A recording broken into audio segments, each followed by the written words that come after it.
il y a une chose que nous ne devons jamais oublier, c'est que Dieu nous aime. Amen. Et que nous devons nous aimer les uns les autres. Je vous aime. Je crois que Dieu nous a appris à nous aimer. Il n'a pas dit faites-vous aimer les uns les autres, mais il a dit aimez-vous les uns les autres. Que le nom du Seigneur soit béni. Amen. Ce matin, nous allons parler d'un sujet que l'Église aime. Et je crois de tout mon cœur que l'Église aime ce sujet. Avant de commencer ce message, je voudrais vraiment fortifier et bénir le pasteur Marc. Que Dieu continue à te faire du bien, mon frère. Amen. Le roi avait dit à Daniel, le Dieu que tu sers avec tant de persévérance te délivrera. Et le Dieu que tu sers avec tant de persévérance te donnera encore de triompher au nom de Jésus. Amen. Toi et toute ta famille. Amen. Je vais bénir aussi le frère Marc. Que le Seigneur continue à te faire du bien. Prends encore de l'assurance dans ton Dieu qui te fortifie. Et comme la sœur disait ce matin, que tu sois rempli du Saint-Esprit. C'est ça qui fait la différence. Je bénis le frère Hervé, ce jeune frère que j'ai vu commencer à servir Dieu avec tant de persévérance. Tu es spécial parce que Dieu t'aime comme ça. Amen. Que le Seigneur te bénisse. Amen. Sois fortifié, encouragé. Je bénis aussi les frères qui sont là au service. Le frère, notre frère Daniel. Sois fortifié, frère Daniel. Amen. Dieu t'aime. Sois fortifié, frère Lambert. Sois fortifié. Frère Michel, sois fortifié. Tu n'es pas un reste. Dieu t'aime. Fortifie-toi dans la grâce de Dieu. Dieu t'a donné aussi. D'accord? Sois fortifié. Je bénis les sœurs. Nos bien-aimés qui sont là, que le Seigneur vous fortifie. Nous ne sommes pas des hasards. Dieu nous a sauvés pour un but. Et ce but, il ne faut pas rater ce but. Je voulais te dire ce matin que tu es une personne importante. Tu as de la valeur aux yeux de Dieu. Peut-être que tu n'es pas aimé de tout le monde, mais tu ne dois jamais oublier cela. Tu es aimé de Dieu. Dieu t'aime et tu as de la valeur aux yeux de Dieu. Je bénis aussi notre jeunesse. Le groupe de louanges, tous ceux qui sont là pour glorifier Dieu, dans la sanctification, dans l'humilité. Je voudrais vraiment bénir notre sœur ici ce matin. Vraiment, le Seigneur, l'onction de Dieu était sur elle. Et elle voulait dire tellement de choses ce matin. Que Dieu te bénisse. Amen. Tu es unique, tu es comme Dieu veut. Amen. Que son nom soit béni. Amen. Ce matin, je vais parler de la dîme et libéralité des offrandes. Est-ce que nous aimons ça? Répondez tout de suite. Amen. Amen. Que Dieu soit béni. Amen. Et je bénis Dieu parce que la sœur, notre sœur qui a prêché dimanche, elle disait, quand on parle des dîmes et des offrandes, les gens parlent en chinois. Mais nous, quand on parle des dîmes et des offrandes, on parle français parce que nous connaissons la parole de Dieu. Pourquoi faut-il donner? Je dirais ce matin, le titre de mon message ce matin, tout appartient à Dieu. Et des questions que je pose ce matin, nous allons nous poser ces questions. Pourquoi faut-il donner? Suis-je obligé? Combien dois-je donner? À quel moment dois-je donner? Dans quel but dois-je donner? Pourrais-je tromper Dieu? Dieu peut-il multiplier? Devrais-je ôter la malédiction de ma maison? Suis-je en mesure de contester avec Dieu? Dieu me doit-il quelque chose? Et toutes ces questions, nous allons répondre à ces questions. Pourquoi faut-il donner? C'est un commandement du Seigneur. Suis-je obligé? Tout vient de Dieu. Combien dois-je donner? La Bible dit dans 2 Corinthiens 6, 2 Corinthiens 9, versets 6 et 10, dit que chacun donne comme il a résolu dans son cœur. À quel moment dois-je donner? En tout temps.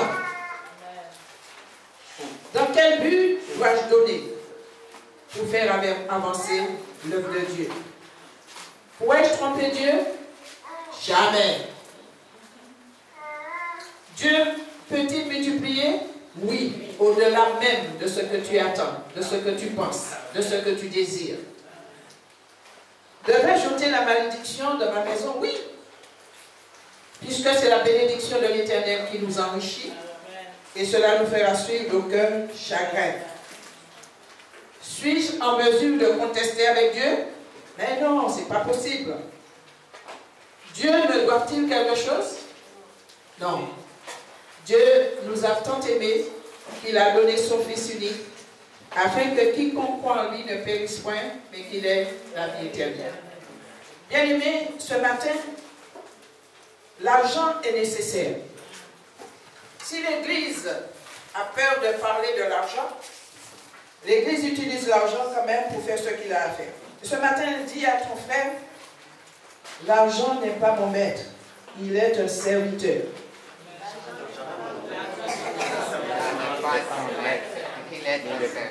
Voilà. J'enlève en ce matin la malédiction dans mes finances. La malédiction dans mes finances. Au nom de Jésus. Amen. L'argent est vraiment indispensable pour beaucoup de choses. L'église locale, on a besoin. Et pourquoi aujourd'hui l'église ne peut pas faire face à des situations, des difficultés? Parce que comme la Bible dit, la charité du plus grand nombre s'est refroidie. Dieu nous appelle vraiment à revenir dans cette dimension. Nous avons tellement d'excuses quelquefois pour ne pas participer aux dîmes, les offrandes, les libéralités. Et ce n'est pas normal que l'Église aujourd'hui se trouve dans des difficultés financières puisque d'une manière ou d'une autre, nous travaillons, Dieu nous aide. C'est parce qu'aujourd'hui, notre priorité n'est pas là. Vous savez que lorsque j'étais dans cette assemblée, et on parlait de l'argent, ça m'énervait. Franchement, ça m'énervait. Tous les dimanches, l'argent, l'argent, l'argent, l'argent. Un jour, j'ai dit, j'en ai ras-le-bol avec ça. C'est une église de l'argent. Et quand le pasteur, il disait, donnez, sanctifiez vos offrandes chez vous déjà. J'ai trouvé ça un peu grave, j'ai trouvé ça un peu... Et un jour, j'ai dit, je ne peux plus me permettre d'écouter des discours comme ça. Comme aujourd'hui, l'Église aujourd'hui a peur de parler de l'argent parce que les gens ne sont pas contents. Même le pasteur, il va te dire, moi, l'histoire d'argent, j'en parle là-dedans. Mais s'il n'y a pas d'argent, avec quoi on va payer la lumière là? On va venir avec quoi dans la réunion? Avec un lampe de poche ou bien je ne sais pas quoi? Si nous n'avons pas d'argent pour payer le local que nous sommes en train de louer le Seigneur, le dimanche on loue, alléluia, alléluia, c'est bien. Mais la Bible dit, ne devez rien à personne, si ce n'est de vous aimer les uns les autres. Cela veut dire aujourd'hui, celui qui loue pour nous, il faut que nous le réglons en temps et en heure. Il faut le faire. Ce n'est pas un bon témoignage pour l'Église. Et ce n'est pas le pasteur qui est visé, c'est l'Église.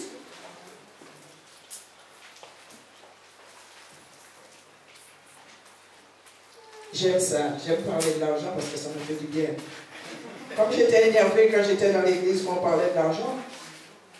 Et un jour, je me suis trouvé dans les pires situations de ma vie. Et je me suis souvenu, comme bien de vous, de ceux qui touchent le lundi, le mardi, tu n'as plus rien sur ton compte. Tu as même oublié que tu as touché, puisque le lundi, tu avais l'argent, mardi, il n'y a plus rien. Les difficultés se sont multipliées dans ma maison. Parce que je disais de mon cœur, ça c'est des paroles inutiles. Mais un jour, quand les choses sont devenues très difficiles, j'ai commencé à réfléchir. Et j'ai dit, bon, je vais faire le pasteur disait tout le temps, mettez Dieu à l'épreuve. Mettez Dieu à l'épreuve. Et je disais, comme certains disent, l'argent c'est pour le pasteur, l'argent c'est pour faire les marchés. Moi, je ne donne pas mon argent dans l'église comme ça. Et quand les difficultés sont arrivées, un jour, j'ai commencé à ramasser toutes les dîmes, les offrandes, les libéralités que nous n'avons pas données pendant combien d'années? C'est-à-dire que le dimanche, tu mets ta main dans ta poche, tu fais jusqu'au fond, ce qui vient, tu prends, tu le déposes. Tu ouvres le sac, il y a un billet de 10, il y a un billet de 5. Tu prends le 5, tu laisses le 10. Et c'est comme ça, ça allait. Et quand nous avons ramassé, bien entendu, mon mari n'était pas trop content, mais quand nous avons commencé à ramasser, j'ai commencé à ramasser les dîmes, les offrandes, les libéralités, et j'ai constaté tout cet argent qu'on jette. Chaque semaine, j'achetais une perruque. Chaque semaine, j'achetais une paire de chaussures. On fait 4 chèques pour acheter une robe. Et quand il s'agit pour l'église, on ne donne rien. Je parle de moi. J'avais un perruque vert, j'avais un perruque jaune, j'avais un perruque marron, j'avais toutes les perruques, même si je faisais payer 2 fois, j'achetais. Jusqu'au jour où Dieu m'a éprouvé. Nous sommes trouvés dans des difficultés terribles. On n'avait plus rien du tout. Mon mari n'avait même pas une carte bancaire. C'était son, il prenait un peu d'argent, il me donnait, quand il avait un chèque, il me donnait un chèque, je mettais sur mon compte. On n'avait pas d'assurance pour la voiture. On avait une vieille voiture qu'on nous avait prêtée. C'est un ami qui nous avait donné la voiture. On ne pouvait même pas payer l'assurance, ni la carte grise, ni faire le contrôle technique. Alors quand on partait pour aller à l'église comme des bons chrétiens, on surveillait s'il n'y avait pas des policiers sur la route. On montait, on regardait. Si on avait vu des policiers au loin, il fallait, si tu devais tourner à droite, tu tournais à gauche parce que les policiers sont là-bas. En tant que bon chrétien, tu pries Seigneur, protège-moi et tu files. Un jour, Dieu m'a parlé. Il m'a dit, tout m'appartient. Eh bien, mets-moi à l'épreuve. J'ai ramassé les dîmes, les offrandes, les libéralités, l'argent qu'on jetait, l'argent qu'on dépensait inutilement. J'ai pris mon temps par la grâce de Dieu de ramasser tout cet argent, de le sanctifier et de le porter à l'église. Dieu nous a bénis. Dieu a ouvert les portes. De ne pas travailler, Dieu a ouvert une porte pour mon mari, on a ouvert une première entreprise. On a commencé à travailler. Dieu a commencé à bénir. La voiture qu'on avait, qui était une vieille voiture, qu'on allait partout, le Seigneur nous a permis dans l'année d'acheter 4 voitures neuves. Dieu est fidèle.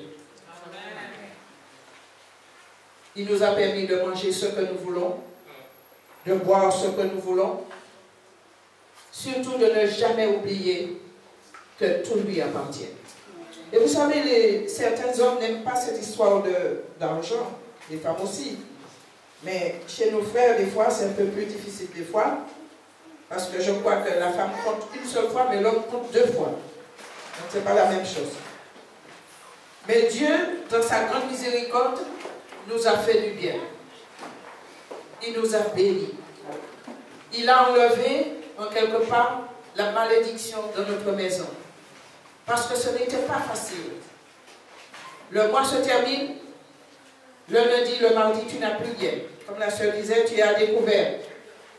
Tu vis sur ton découvert, et quand ton découvert est terminé, quand ton salaire arrive, ton découvert est recouvert, mais toi, tu es toujours découvert. C'est pour cela que, pourquoi parler de ça à l'Église? C'est pour que l'Église prenne conscience que si nous donnons à Dieu la première place dans notre vie, c'est dans tout ce que nous avons. Tu ne peux pas inviter le Seigneur à entrer dans la salle, il ne rentre pas dans la chambre, il ne rentre pas dans la cuisine, il ne rentre pas dans les toilettes, il ne rentre pas dans ton WC, il ne rentre pas dans ta salle de bain, il ne rentre pas dans ton garage. Donc tu dis, Seigneur, je t'aime beaucoup, mais tu restes là. Là, tu ne bouges pas de là. Là, c'est ta petite place, là, reste là. Et je mène ma vie. L'Église ne doit pas aujourd'hui se trouver dans tous ces problèmes financiers. Pourquoi, bien-aimés? Parce que nous sommes durs de cœur. On pense que l'argent qu'on donne, c'est pour le pasteur. Je me rappelle même qu'on avait fait ici des offrandes et j'avais gardé l'argent. Et quand j'ai gardé l'argent, je me suis dit un jour, mon Dieu, est-ce que le peuple de Dieu, certains ne pensent pas que j'ai déjà mangé l'argent? Pourquoi? Parce que comme on a vécu quelque chose hier ailleurs, on a vu la même chose ici. Ce n'est pas pareil. Nous sommes des enfants de Dieu. Nous devons avoir cette liberté dans la grâce de Dieu de faire les choses. J'aime bien dire, ce n'est pas parce qu'il y a une erreur quelque part que partout, il y a des vrais serviteurs de Dieu. Il y a des vrais enfants de Dieu. Ça existe, bien aimé. Il y a des gens honnêtes, il y a des gens corrects, il y a des chrétiens corrects, ça existe. Jésus n'est pas mort pour qu'il y ait que des gens qui vivent un peu bancal comme ça. Jésus est mort pour qu'il y ait des gens corrects, des chrétiens vrais, des chrétiens sincères, des hommes approuvés, des hommes qu'on reconnaît leur témoignage, des hommes où le Saint-Esprit de Dieu rend témoignage à leur esprit qui sont des enfants de Dieu. Moïse disait, tu lèveras la dîme de tout ce que tu produira ta semence. Tu mangeras devant l'Éternel ton Dieu la dîme de ton blé, de ton mou, de ton huile et les premiers-nés de ton gros de menu bétail, afin que tu apprennes à craindre toujours l'Éternel ton Dieu. Ceci se trouve dans Deutéronome 14, le verset 22-23. Notez-le. La dîme n'était pas optionnelle, c'est un commandement de Dieu. Elle était au centre de la relation avec son peuple. Un rappel constant que tout l'homme venait de sa mère, que Dieu avait promis de les protéger et de pourvoir leurs besoins, aussi longtemps qu'ils obéiraient à la parole de l'Éternel. Le serviraient, lui donneraient la première place, comme les avait enseigné Moïse. Et c'est ça, Moïse avait appelé le peuple, Dieu l'avait déjà parlé, comment le peuple devait se tenir pour être béni, pour avoir toujours du pain, pour pourvoir leurs besoins et qu'il ne manquerait de rien. Il fallait que le peuple donne à Dieu la première place. Et c'est ce que nous ne faisons pas. Nous ne donnons pas à Dieu la première place dans notre argent. Je peux être assidu à l'église, mais quand il s'agit d'argent, lions les esprits de cupidité, lions l'esprit de mammon au nom de Jésus. L'église doit triompher dans ce domaine. Il faut qu'il ne manque rien dans l'église. Nous avons un pasteur. S'il est malade, qu'est-ce qu'on fait? Nous avons aussi des bien-aimés, s'ils ont besoin de pain, ils vont aller à Secours catholique. C'est nous qui devons leur donner à manger. Le peu que Dieu te donne, tu dois enlever la part de Dieu. Si tu regardes ce que tu as, tu ne vas jamais donner à Dieu. Le peu que Dieu te donne, enlève la part de Dieu. Il va multiplier. Bien des gens ne payent pas leurs dîmes, leurs offrandes de libéralité pour dire que j'ai pas beaucoup d'argent.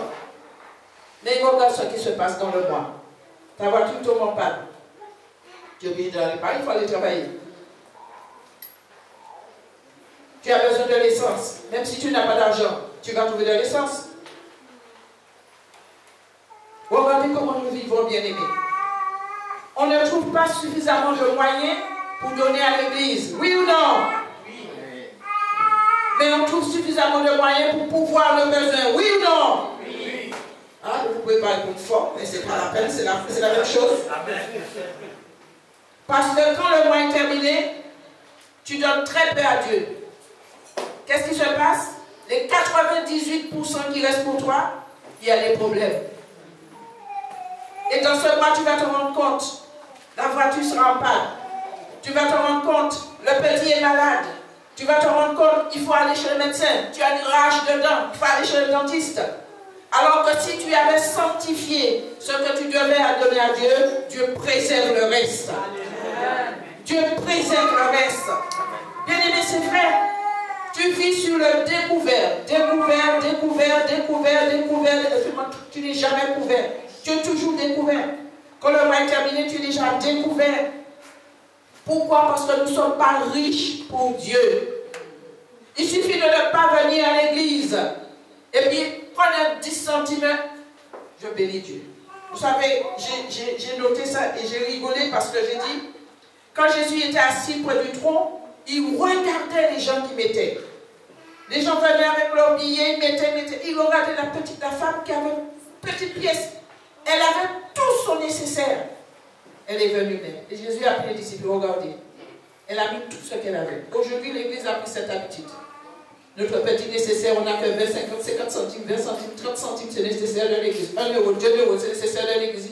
Vous n'avez pas de billets du tout. On n'a pas. Il faut que nous rentrons dans cette réalité, bien-aimés. Et comme les petites pièces, c'est ça qu'on mettait, c'est bien de faire les enfants. Les enfants arrivent, ils mettent. Mais nous qui sommes des adultes, est-ce que nous ne pouvons pas donner à Dieu quelque chose qui nous coûte? Pourquoi ce matin, ce mois-ci, tu ne fais pas d'expérience avec Dieu? Seigneur, voilà, ce mois-ci, je te donne tant. Ta parole le dit que tu vas menacer celui qui dévore. Mais comme nous sommes déjà habitués avec les petites pièces, alors que nous pouvons donner mieux. On fait 3 chèques pour acheter une robe. On fait 3 chèques pour acheter une paire de chaussures. On fait 3 chèques pour pouvoir acheter des vêtements pour les enfants. C'est bien. Mais quand il s'agit de l'Église, il faut que nous apprenions aussi à donner à Dieu ce qui nous coûte. Il faut que l'Église sorte dans cette médiocrité à l'égard du Seigneur. Donnons à Dieu ce qui nous coûte. Amen. Je me rappelle un frère, il avait son premier salaire. Qu'est-ce qu'il a fait? Il a donné son premier salaire pour le dîme au fonds de libéralité. Et personne ne savait. Le jour qu'il a témoigné qu'il a donné son premier salaire, Dieu l'a béni. Dieu n'est pas injuste, bien-aimé. Dieu n'est pas injuste pour oublier tout ce que nous faisons pour son œuvre. Sortons dans cette réalité, rentrons dans cette liberté, honorer Dieu, honorons Dieu avec nos biens.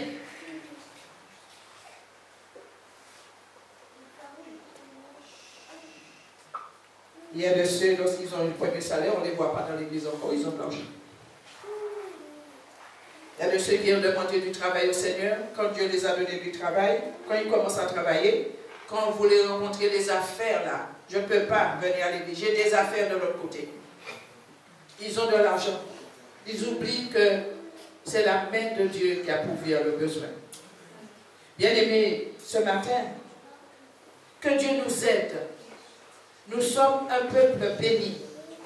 Si chaque personne dans la semaine enlève sa dîme, enlève ses offrandes, la sanctifie devant Dieu, il faut que cette préparation se fasse à la maison. Et tu vas voir que Dieu va te mettre dans ton cœur ce que tu dois mettre. Il n'est pas injuste, le Seigneur. Il ne va pas te débrouiller. Qu'est-ce que Dieu a fait avec notre argent? L'argent qu'il nous donne, il nous demande de réinvestir cet argent dans le royaume de Dieu. Il dit, celui qui donne aux pauvres prête à l'Éternel. Et l'Église en a besoin. Il faut que nous sortons, revenons dans ces réalités-là. Ce n'est pas normal que l'Église, nous sommes le peuple de Dieu, on est en train de mendier notre pain. Ce n'est pas normal. Même si tu ne gagnes pas beaucoup, si tu es fidèle, Dieu va multiplier. Même si tu ne gagnes pas beaucoup, si tu es fidèle, Dieu va multiplier. J'avais 2 voitures. Et dans mes 2 voitures, il y avait un bien-aimé qui avait des problèmes. J'ai donné une voiture.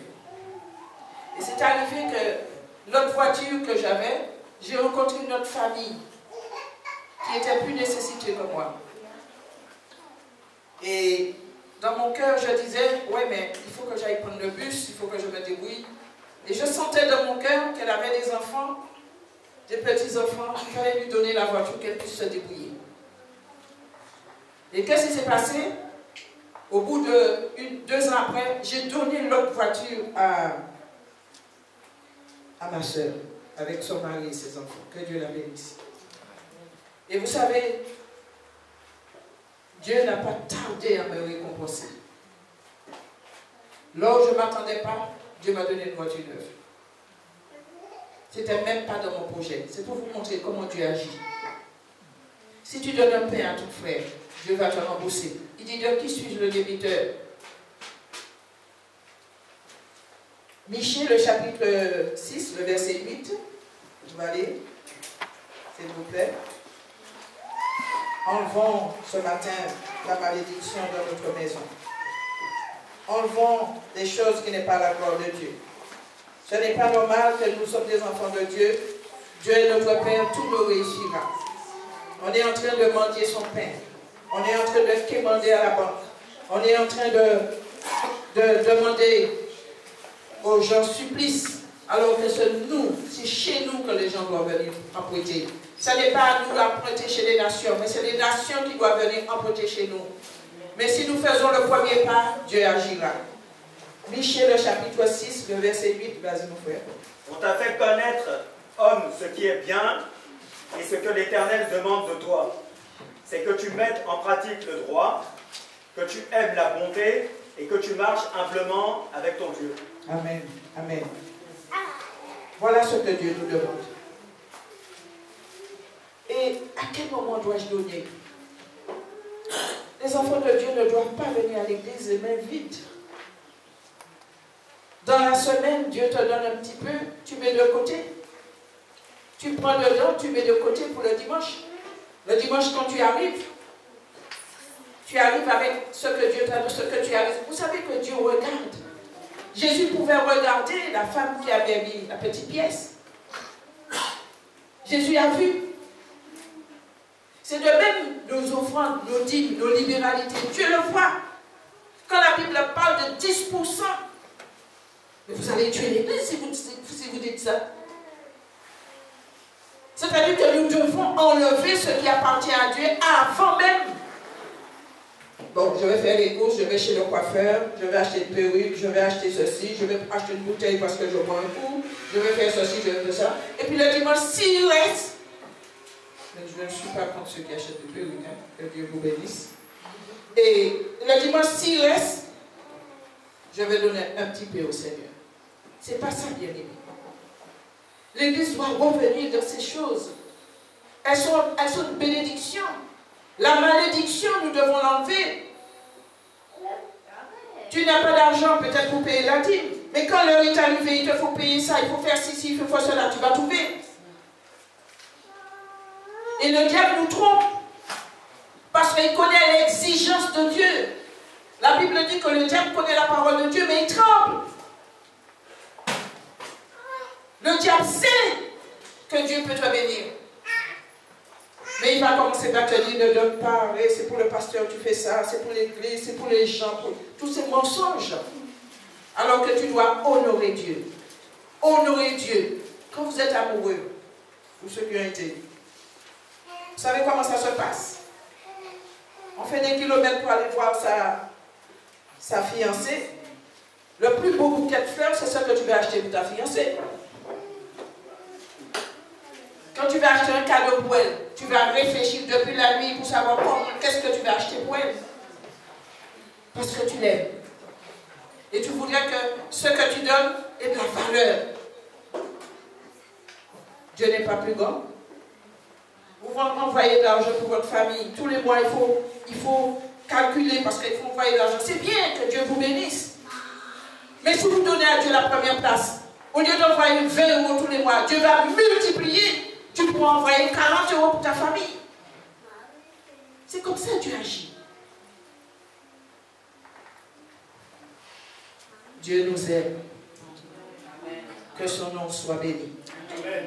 Ce matin, nous lions des esprits de cupidité au nom de Jésus. Nous les lions ce matin. L'esprit de mammon. L'argent ne doit pas notre maître. Il est un serviteur. Amen. Détrône l'argent ce matin au nom de Jésus. Détrône-le. Ne lui donne pas la place du maître.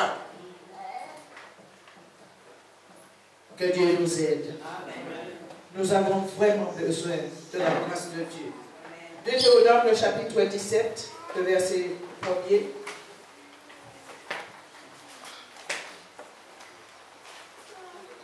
Tu n'offriras en sacrifice à l'Éternel ton Dieu ni bœuf, ni agneau qui est un défaut, ni une tare quelconque. car ce serait un acte abominable pour l'Éternel ton Dieu. Amen. Même nos offrandes, Dieu regarde. Nos libéralités, Dieu regarde, bien-aimé. Dieu sait ce que tu peux donner. Et quand tu viens offrir à Dieu quelque chose comme ça, il ne peut l'accueillir.